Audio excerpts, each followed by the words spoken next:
અપહરણની ફરિયાદ હતી, પણ એવું કંઈ છે નહીં. અને અરજી કરનારને હું તો ઓળખતો નથી.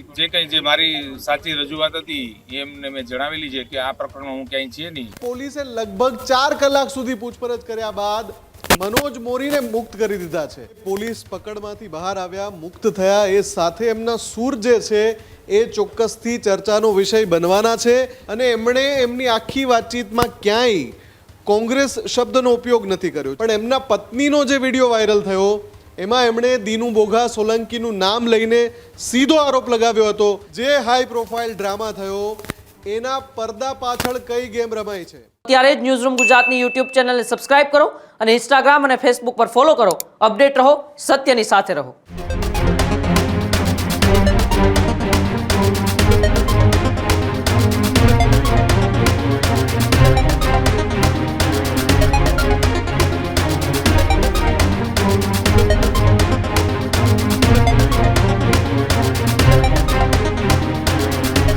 કોડીનારની અંદર જે રાજકીય હાઈ વોલ્ટેજ ડ્રામા ચાલે છે તે હાઈ વોલ્ટેજ ડ્રામાની અંદર જે સૌથી ચર્ચિત નામ હતું એ મનોજ મોરીને અત્યારે પોલીસે મુક્ત કર્યા છે.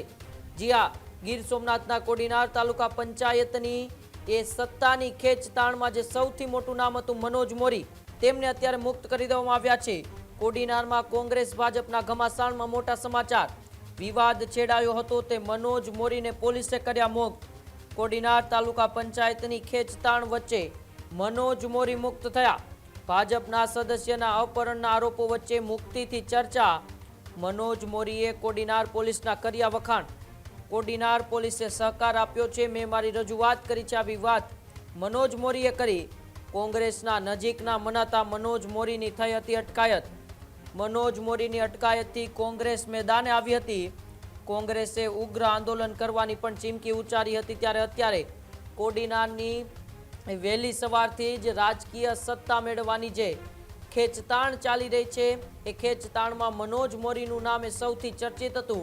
કોંગ્રેસના નજીકના પણ મનોજ મોરી ગણાય છે. તેમની આજે એ પૂછપરછ માટે પોલીસે બોલાવ્યા હતા. ત્યારબાદ પોલીસે ત્યારે જેમને મુક્ત કર્યા ત્યારે મનોજ મોરીએ કોડીનાર પોલીસના વખાણ કર્યા. કોડીનાર પોલીસે સહકાર આપ્યો છે, મેં મારી રજૂઆત કરી છે. આવી વાત મનોજ મોરીએ કરી. મનોજ મોરીની અટકાયતથી કોંગ્રેસ પણ મેદાને આવી હતી. કેટલાય કાર્યકર્તાઓ છે તે પોલીસ સ્ટેશન ખાતે પણ આવી પહોંચ્યા હતા. ત્યારે કોંગ્રેસે ઉગ્ર આંદોલન કરવાની પણ ચીમકી ઉચ્ચારી હતી. પરંતુ આ બધા વચ્ચે કોંગ્રેસના નજીકના ગણાતા મનોજ મોરીને પોલીસે છોડતા ત્યારબાદ મનોજ મોરીએ નિવેદન પણ આપ્યું હતું. પરંતુ મનોજ મોરી જેવા જ પોલીસ સ્ટેશનથી બહાર આવ્યા ત્યારે એ તેમના બદલાયેલા શબ્દો જોવા મળ્યા હતા. મુફદ્દલ મારી સાથે ન્યૂઝરૂમથી જોડાયેલા છે. મુફદ્દલ, આજે વહેલી સવારથી જ કોડીનારે ચર્ચામાં છે. હાઈ વોલ્ટેજ ડ્રામા રાજકીય સત્તા મેળવવા માટે જે ચાલી રહ્યું છે તેમાં સૌથી ચર્ચિત નામ હતું ઉદ્યોગપતિ મનોજ મોરી. તેમને અત્યારે પોલીસે મુક્ત કર્યા છે. બિલકુલ ઉમંગ, અને આખો આ જે ઘટનાક્રમ છે, કોડીનાર તાલુકા પંચાયતની 24 બેઠકો પૈકી 12 બેઠકો સાથે કોંગ્રેસ અહીંયા સૌથી મોટી પાર્ટી છે. ભાજપ એની લગોલગ છે, 11 બેઠકો છે અને 1 બેઠક અપક્ષના ફાળે ગઈ છે. હવે આમાં સત્તા પર કોણ બેસશે એ જે સવાલ ચર્ચામાં છે, એવા સમયે કોંગ્રેસના નજીકના મનાતા અને ઉદ્યોગપતિ એવા મનોજ મોરીની પોલીસે અટકાયત કરી હતી. અને અટકાયત એટલા માટે કરવામાં આવી હતી કે એમના ઉપર આરોપ લાગ્યો હતો ભાજપના ચૂંટાયેલા સદસ્યના અપહરણનો. આ આખો જે હાઈ પ્રોફાઇલ ડ્રામા થયો એમાં સૌથી મોટો ટ્વિસ્ટ હવે એ આવ્યો છે કે પોલીસે લગભગ 4 કલાક સુધી પૂછપરછ કર્યા બાદ મનોજ મોરીને મુક્ત કરી દીધા છે. અને મનોજ મોરી જ્યારે બહાર આવે છે પોલીસ પકડમાંથી, તો જે મનોજ મોરી માટે કોંગ્રેસ આટલી બધી એગ્રેસિવ થઈ ગઈ હતી, કોંગ્રેસે જે પ્રકારના આરોપો કર્યા, કોંગ્રેસનું જે ઉગ્ર વલણ જોવા મળ્યું હતું, ઉગ્ર આંદોલનની ચીમકી આપી દીધી હતી, એ મનોજ મોરી એકદમ ઠંડા જોવા મળ્યા. બહાર આવ્યા તો એમણે કોઈ આરોપોની ભાષા ન વાપરી. એમણે કહ્યું કે ભાઈ પોલીસે ખૂબ સારો સહકાર આપ્યો અને મારી રજૂઆત મેં કરી દીધી. મનોજ મોરીનું આ વલણ ચર્ચામાં રહેવાનું છે આગામી સમયમાં. અને મનોજ મોરી સાથે જે વાતચીત થઈ પોલીસની અને એમાં શું રજૂઆત થઈ છે, પોલીસની પ્રતિક્રિયા આવવાની હજુ બાકી છે આખા પ્રકરણમાં ઉમંગ. પણ મનોજ મોરીએ મુક્ત થતાની સાથે જે વલણ દર્શાવ્યું એ વલણ અને કોંગ્રેસના નેતાઓની આક્રમકતા, ચાહે તાલુકા કોંગ્રેસના જે પ્રમુખ છે કોડીનારના પિન્ટુભાઈ બારડ, એની સાથે પણ ન્યૂઝરૂમે વાતચીત કરી હતી, એમણે એકદમ આક્રમક સૂરમાં જવાબ આપ્યો હતો. અને જે માનસિંહ ડોડિયા, એ તો ગુજરાત પ્રદેશ કોંગ્રેસ સમિતિના સેક્રેટરી છે, તો ભાજપ પર મોટા મોટા આરોપો લગાવી દીધા હતા. પણ મનોજ મોરી જેવા બહાર આવ્યા, એમણે એકદમ ઢીલા સૂરમાં શું વાતચીત કરી, આપણે પહેલા એ સાંભળી લઈએ. હું મનોજભાઈ વરજંગભાઈ મોરી, મારું રેસિડેન્સ અત્યારે ઓખા છે. આજે કોડીનાર પોલીસે આપને પૂછપરછ માટે બોલાવ્યા હતા, શું હતી ઘટના? હા, એમાં એક અપહરણની ફરિયાદ હતી, પણ એવું કંઈ છે નહીં. અને કોડીનાર પોલીસે ખૂબ જ સારો સહકાર આપ્યો અને બહુ સારી રીતે સહકાર આપ્યો. એ બદલ પોલીસનો આભાર ખૂબ ખૂબ, ને દરેક પબ્લિકનો ખૂબ ખૂબ આભાર. અચ્છા, અરજી કરી છે, કોણે કરી હતી? અરજી કરનારને હું તો ઓળખતો નથી, પણ મૂળ ગામ છે ફાફણી ગામ છે, પણ હું તો ઓળખતો નથી, એટલે ભાઈ કોણ છે મને ખ્યાલ નથી. કોનું અપહરણની આપના ઉપર આરોપ અરજી હતી? આરોપીનું નામ તો મને યાદ નથી, હવે કોણ છે કે ક્યારે હું મળ્યો નથી કે ક્યારે એમને હું જોયેલા નથી.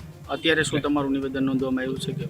અત્યારે જે કંઈ જે મારી સાચી રજૂઆત હતી એમને મેં જણાવેલી છે કે આ પ્રકરણમાં હું ક્યાંય છે નહીં, એટલે એમને જે ક્રોસ ચેક કરવાનું હતું બધું ચેક કરીને અત્યારે મારું જે નિવેદન લીધું છે એના ઉપરથી કંઈ આગળ જરૂર પડશે તો હું પણ પોલીસને પૂરો સહકાર આપીશ. તો મનોજ મોરી કે જે પોલીસ પકડમાંથી બહાર આવ્યા, મુક્ત થયા, એ સાથે એમના સૂર જે છે એ ચોક્કસથી ચર્ચાનો વિષય બનવાના છે. પણ આ બધાની વચ્ચે કોડીનાર તાલુકા પંચાયતનો આખો જે હાઈ પ્રોફાઇલ ડ્રામા છે, જેના માટે થઈને કોંગ્રેસના કાર્યકરોના ધાડે ધાડા, કોંગ્રેસના સ્થાનિક નેતાઓ મેદાને આવી ગયા હતા. એમણે જે આક્રમકતા દર્શાવી હતી, ભાજપ પર આરોપોની છડી વરસાવી દીધી, વણઝાર લગાવી દીધી. અને એમાં પણ ગુજરાત પ્રદેશ કોંગ્રેસ સમિતિના માનસિંહ જે છે એમણે તો કોંગ્રેસને ડૂબી મરવા, ભાજપને ડૂબી મરવાનું પણ કહી દીધું. આ પ્રકારના જે વલણ હતું, એ પછી જ્યારે મનોજ મોરી મુક્ત થયા તો એમણે કેમ આ પ્રકારની ભાષા વાપરી? શું એ પૂછપરછના કારણે ગભરાઈ ગયા હતા કે પછી?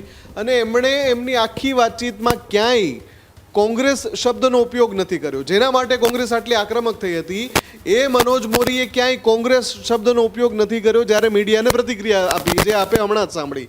બીજું કે એમણે કોણે અરજી કરી હતી, કયા ઉમેદવારનું કે સદસ્યનું કથિત અપહરણ થયું હતું એનું નામ પણ નથી લીધું. એટલે આખી વાત મભમમાં કરતા હોય એ રીતે મનોજ મોરીની પ્રતિક્રિયા આપણે સાંભળી. પણ હવે આપણે એ સાંભળીએ કે કોંગ્રેસના જે નેતા છે એમણે આ આખા પ્રકરણમાં જ્યારે મનોજ મોરીની પૂછપરછ ચાલી રહી હતી ત્યારે કેવા આક્રમક અંદાજમાં વાત કરી હતી, આપણે એ પણ સાંભળી લઈએ. ભાજપના કોડીનારના નેતાઓનું કહેવા માંગુ છું કે તમે જે આ ગુંડાગીરી કરી રહ્યા છો અને લોકોને જે ધમકાવી રહ્યા છો એનાથી અમે બિલકુલ ગભરાવાના નથી. તમારે જેટલી શક્તિ અજમાવી એટલે અજમાવી લો. અમે એક થઈને લડીશું.